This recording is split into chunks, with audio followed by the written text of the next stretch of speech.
爱生活，爱美食。大家好，我是小丽。我们今天用山药和糯米粉来做一款好吃的美食，口感细腻软糯，搭配上很多的大红枣，吃起来又香又甜。做法也是很简单，一看就会。下面我们开始吧。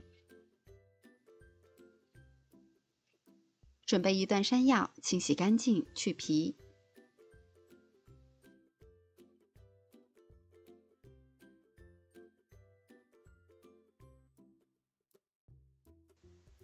切成小段以后，装入盘中，隔水蒸熟。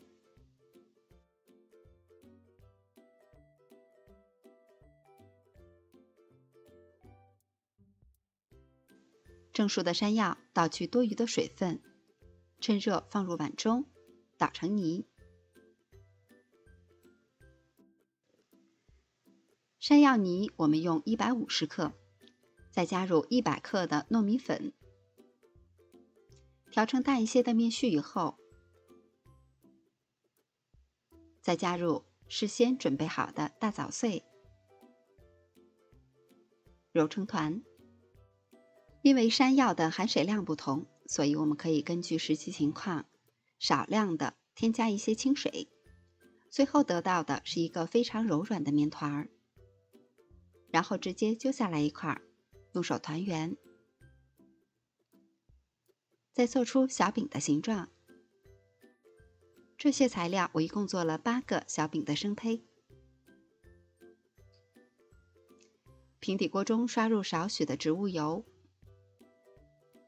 把小饼依次的放入锅中摆好，然后加盖，一直保持最小火，慢慢的烙。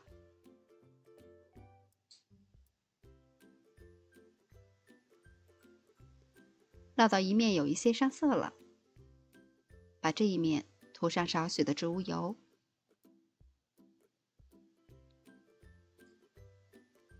然后再翻面。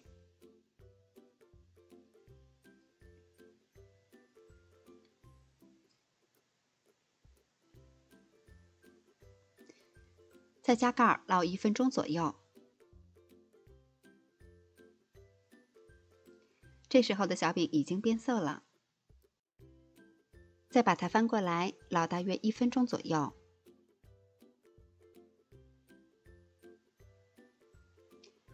烙到小饼完全的变色，摸起来软软的，两边金黄就可以出锅了。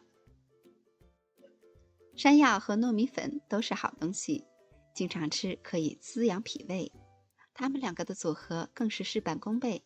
这款山药糯米饼吃起来口感非常的细腻软糯，搭配上红枣，经过烘烤以后特有的香甜，味道好吃极了。喜欢吃糯米粉的朋友一定要试一下这个做法了。我是小丽，每天都做好吃的，感谢您的收看，明天见。